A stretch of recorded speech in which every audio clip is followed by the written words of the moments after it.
ikalawang pagkakataon, muling nagtipon-tipon sa Iriga City Bagsakan Center ang mahigit 600 Irigenyo farmers.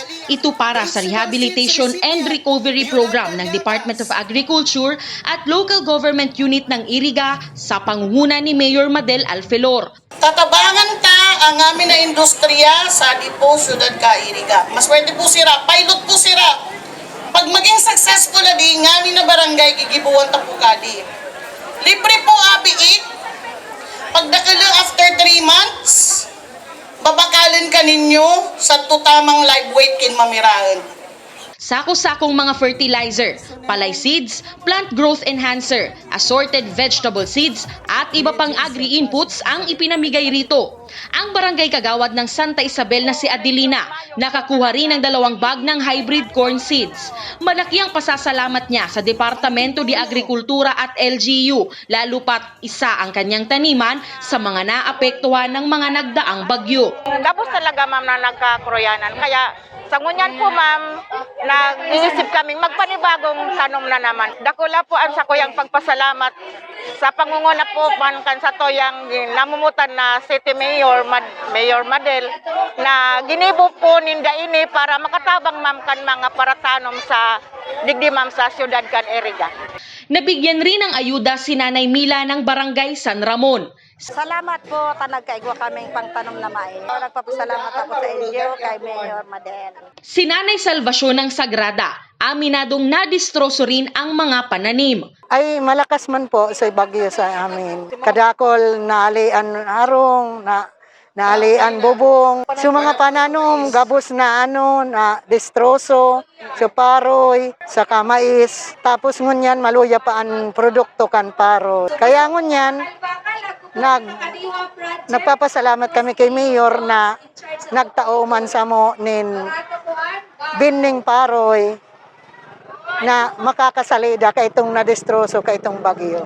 Namahagi rin ang mga biik para sa livestock program. Isa sa mga nabigyan si Tatay Manuel ng San Pedro, Iriga City. At manong kuan, pag dakula na, digdi man dyan na kay Mayor senda man dyan na mapabakal. May kasama ring 200,000 fingerlings at 10 set ng aquaponics. Labis itong ikinatuwa ni Tatay Alfredo ng Barangay Santa Cruz. Ini, dako lang tabang para sa muya kayo nita. Iyo nga nita, kung mabakal ako kan, kung an sarong pieces kan similya kayo ni, nasa siguro mga 150 na saro. Pero digdi, dako lang tabang sa muya, na makaabil man kami kan libreng tinataw kan BIPAR.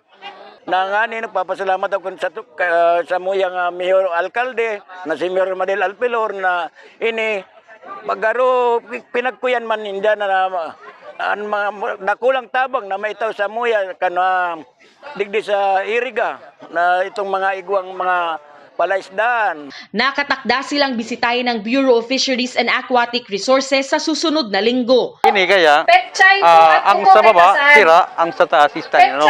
Hanggang doon sa taas ito, may tanong talaga dyan. Oo, kaya, ini po, worth 100,000 per set. Igwayan submersible pump, igwayan mga cup dyan. Itatawa yan pag igwa na kaming orientation kang BIPAR. Na produkto na galing sa bukid, Mahigit 5.1 million pesos ang kabuuang halaga ng mga agri-inputs na ipinamigay sa sektor ng agrikultura. Nakipag-coordinate po kita sa Sotoya pong mga barangay captain, Committee on Agriculture, and sa mga president po, kang mga associations, ta-identified ta po si talagang tunay na farmers. Lehitimo po talagang mga paratanom kang Iriga, kaya po kung igo po kitang mga claims tab na pinagtao po, kung ano po ang nakalaag doon, siya po talaga ang makukuha ninda. After a week or two, expect po ninda na malibot po ang mga technician para po i-monitor. And po after harvest, diyan pa rin po ang opisina kang agrikultura para po tabangan po sa marketing. Igo po kita ang niluluto po na trading post para po ang mga produce po ninda, ang LGU pa po ang mabakal. Una nang ginanap ang parehong aktibidad, Nobyembre nitong nakaraang taon.